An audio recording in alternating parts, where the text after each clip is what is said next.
नमस्कार दोस्तों। और आज इस विषय पे बात करेंगे जो बाज़ार में चिंता है। और इस समय आप देखिए तरह तरह की आप बातें सुनते होंगे कि इलेक्शन में क्या होगा। हर पोलिंग डे के दिन आप देखिए मार्केट में बहुत ऊपर नीचे होता है, जिटरी हो जाता है मार्केट, डर है एक। तो हमने देखा कि जितने 4 फेज़ के चुनाव अब तक हुए हैं उसमें मार्केट को एक डर है। आज इसी पे हम बात करेंगे कि बाज़ार को इलेक्शन से इतना डर क्यों लग रहा है और क्या ये डर जायज़ है। तो पहला मुद्दा मैं रखना चाहता हूँ कि बाजार के मन में शायद ये है कि 4 जून को क्या होगा। तो 2-3 सिनेरियो आपके दिमाग में भी आते होंगे, मार्केट के दिमाग में आ रहे हैं, बड़े लोगों के दिमाग में आ रहे हैं कि 4 जून को क्या बीजेपी की उतनी ही मजबूत सरकार बनेगी, यानी 19 की तरह ही मजबूत सरकार बनेगी, 19 से ज़्यादा मजबूत सरकार बनेगी, 400 वाला नारा काम करेगा, या एक कमज़ोर सरकार बनेगी। और एक सिनेरियो हो सकता है कि सरकार ही ना बने, इंडिया गठबंधन की सरकार बने। यही आपके मन में चल रहा है, एकदम खुली खुली बातें कि हार न जाएं, सीटें कम हो जाएंगी। अब इन सिनेरियो को थोड़ा सा सोशल मीडिया के नॉइज से अलग हट के सोचिए कि पिछले 2 महीनों में क्या ऐसा बदल गया है कि ये राजनीतिक तनाव चिंता बहुत बढ़ गई है। क्या कोई फंडामेंटल चेंज आया है, कोई डेटा पॉइंट बदला है? नहीं ना, मुझे तो याद नहीं आता। बदला क्या है? नैरेटिव्स बदले हैं, और जो हमेशा बदलते हैं चुनाव के समय। अपोजिशन कुछ बोलता है, पक्ष वाले कुछ बोलते हैं, मंगलसूत्र, भैंस और प्रॉपर्टी बट जाएगी, हिंदू मुसलमान, सब कुछ चल रहा है नैरेटिव्स के तौर पे। लेकिन जो सड़क पे हमारा मतदाता है, जो घरों में बैठा हुआ व्यक्ति है, क्या उसके जीवन में पिछले 50 दिनों में कोई फंडामेंटल चेंज हो गया क्या?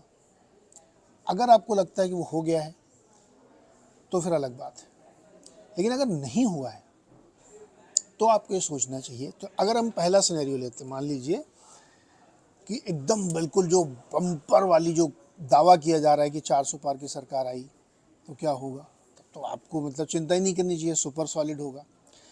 अगर 19 की तरह ही सरकार आई कि बीजेपी 300 प्लस और एनडीए मिला के 350, तो भी आपको चिंता नहीं करनी चाहिए, बाजार को नहीं करनी चाहिए। अगर बीजेपी कमज़ोर सरकार बनती है, कमज़ोर सरकार का क्या मतलब हुआ कि सब कुछ मिला के 290 सीटें आई, कि एनडीए भी उसमें मिल गया, सब मिला के 290, क्योंकि 272 चाहिए, उससे ऊपर नंबर है।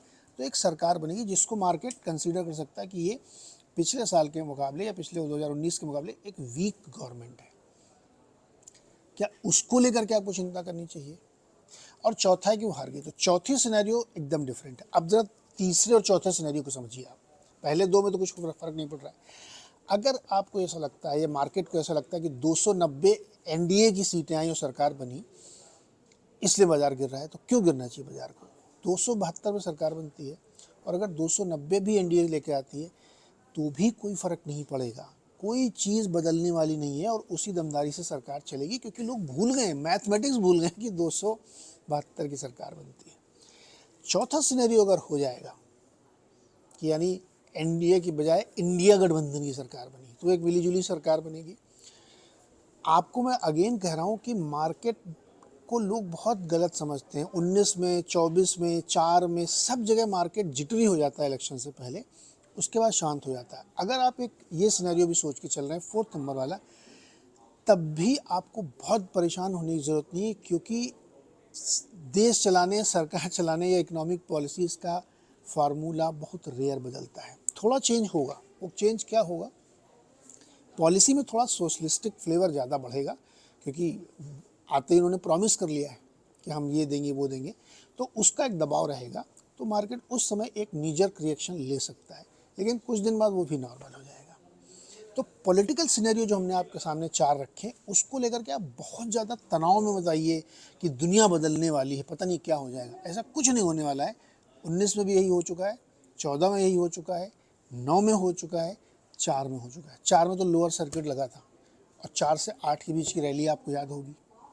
तो इसलिए बहुत ज़्यादा तनाव मत लीजिए।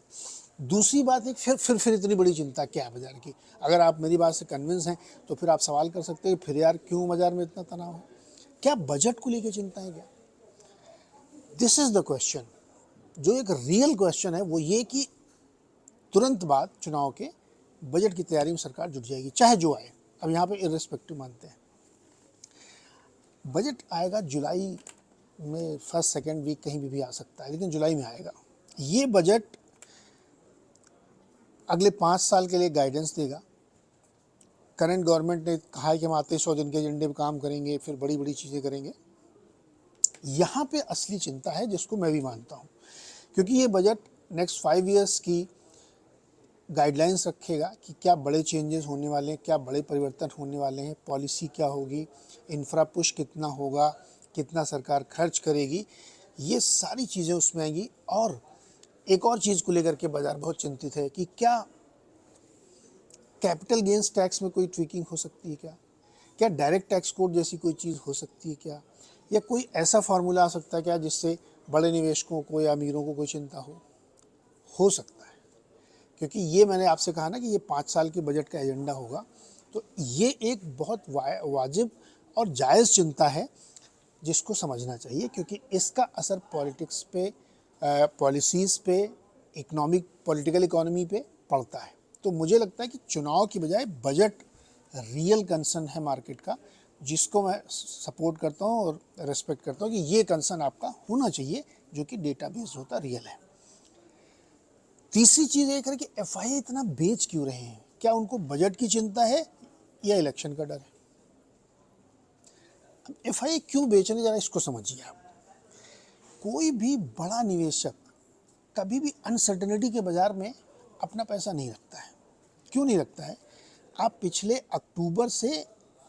सितंबर अक्टूबर से आज तक देख लीजिए मार्केट ने क्या रिटर्न दिया है, इंडेक्स पे, स्टॉक पे। तो जो आदमी, अब और पीछे आप चले जाइए 1 साल से, तो 3 गुना 4 गुना रिटर्न बना है लोगों का। तो इतने रिटर्न पर अगर आप बैठें और सामने एक अनसर्टेनिटी वाला इवेंट है, तो आपका प्रॉफिट बुक करना बनता है, पहला रीज़न। दूसरा रीज़न, एफआईआईज के लिए या जो हेज फंड्स हैं, एफआईआईज को मैं लॉन्ग ओनली को नहीं बोल रहा हूँ, मैं सिर्फ हेज को ध्यान दीजिए, जो ट्रेडिंग करते हैं, उनको ज़्यादा पैसा कहाँ बन रहा है? क्या यूएस में 5.5% पे डॉलर टर्म्स में रिटर्न ज़्यादा बेटर नहीं है? तो वो क्यों यहाँ पे इतना लगाए पैसा, और जब सामने इतना अनसर्टेन इवेंट खड़ा है? प्लस क्या चाइना में उनके लिए ज़्यादा ट्रेडिंग की अच्छी अपॉर्चुनिटीज़ बन रही हैं? ये कुछ फैक्टर्स हैं जहाँ पे आपको ध्यान देना चाहिए। एफआई इसलिए लगातार बेच रहे हैं और उनको लगता है कि इंडियन मार्केट फुल्ली वैल्यूड है।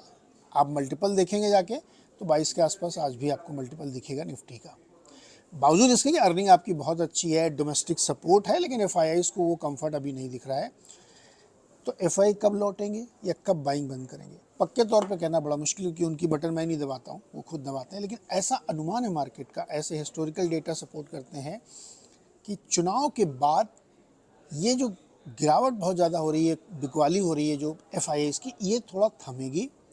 और पोस्ट बजट अगर कोई बहुत बड़ा अपहीवल नहीं हुआ तो वो लौटेंगे और बहुत बड़े पैमाने पर लौटेंगे। मेरी जो बहुत सारे फंड मैनेजर से बात हुई है, जो हेज फंड से बात हुई है, उनका ये कहना है कि एक बार ये पूरी अनसर्टेनिटी खत्म हो जाए, पॉलिसीज़ दिख जाए, सामने हो जाए किस तरह का सिनेरियो बन रहा है, उसके बाद बड़े पैमाने पर लौटेंगे। और एक रफ एस्टिमेट है कि $100 बिलियन भारत में आएंगे।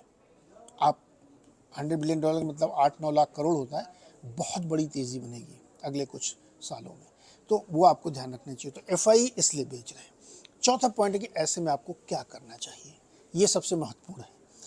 हमने आपको 3 सिनेरियो बताया कि इलेक्शन से बाजार को क्यों नहीं डरना चाहिए, बजट को लेकर के क्या चिंता रियल है, बिल्कुल है, और एफआई क्यों बेच रहे हैं वो हमने आपको। अब आपको क्या करना, अगर आप इन्वेस्टर हैं, मैं अगर कह रहा हूँ इन्वेस्टर, ट्रेडर की बात नहीं कर रहा हूँ मैं, अगर आप इन्वेस्टर हैं और आपने विनिंग ट्रेड्स ले रखे हैं, तो आपको बिल्कुल चिंता करने की ज़रूरत नहीं, उनको बिल्कुल मत बेचिएगा। गुड क्वालिटी के स्टॉक्स में आपका इन्वेस्टमेंट हमेशा रहना चाहिए, और यही साइकिल होता है, जब आप पार करेंगे तो आपको बहुत अच्छे रिटर्न्स मिलेंगे। दूसरा, ऐसे मौक़ों पे जब अचानक से कभी बाज़ार बहुत गिर गया, बहुत वोलेटाइल हो गया, तो आप अपनी लिस्ट रेडी रखिए कि आपको किस स्टॉक में निवेश करना है। और जिस दिन वो आपको दिखेगा अच्छा बेमतलब में बहुत दिनों से हम इसको जो सोच रहे थे आज वो गिरा हुआ दिख रहा है, तो आपको उसमें निवेश भी करना चाहिए। कौन सा स्टॉक करना चाहिए ये आपको अपने एडवाइज़र से सलाह लेनी चाहिए, मैं नहीं बता सकता। लेकिन अगर अच्छे स्टॉक की लिस्ट आपके हाथ में है और कोई दिन मौका आता है कि मार्केट गिरा हुआ और आपको मिलता है तो आपको पक्के तौर पे निवेश करना चाहिए। और अगर आप कमज़ोर शेयर आपके पास कोई हैं, ब्रेक इवन पे हैं या 1-2 रुपए के नुकसान पे भी हैं, तो आपको उससे निकल जाना चाहिए, क्योंकि जो नेक्स्ट लेग की रैली होगी, बड़ी रैली होगी, उसमें लीडरशिप बदलती है हमेशा और क्वालिटी हमेशा रिवार्ड होती है, ध्यान रखिएगा आप। तो अगर कमज़ोर शेयर है तो उससे निकल जाइए, विनिंग ट्रेड है तो बेचिए मत, और मौका मिले तो अच्छी क्वालिटी के स्टॉक निचले स्तरों पे जब भी आपको वोलेटिलिटी मिले उनको खरीदारी करिए। और सबसे अंत में बात जो कहना चाहूँगा कि डरिए मत, बिल्कुल डरने की ज़रूरत नहीं है। आप बहुत पैसे बनाएंगे, आपको केवल सरवाइव करना है इस मार्केट में, आपको इस मार्केट में बने रहना है, क्योंकि युद्ध लड़ने के लिए और युद्ध जीतने के लिए युद्ध में बने रहना बहुत ज़रूरी है। आप मार्केट से बाहर हो जाएंगे तो आप फिर पैसा नहीं बनेगा आपका। तो मार्केट में बने रहिए, क्वालिटी के साथ बने रहिए, वोलेटिलिटी से डरिए मत। चुनाव आएंगे जाएंगे, बजट आएगा जाएगा, ऐसे साइकिल 10 बार आएंगे, बिना रीज़न के कई बार मार्केट गिर जाता है, तो क्या आप डरते हैं क्या? तो मेरी राय ये है कि आप बिल्कुल डरिए मत। अब एक अंत में बात कहना चाहता हूँ कि इलेक्शंस में क्या होने वाला है, आपके मन में फिर भी एक सवाल होगा, क्या होगा क्या होगा।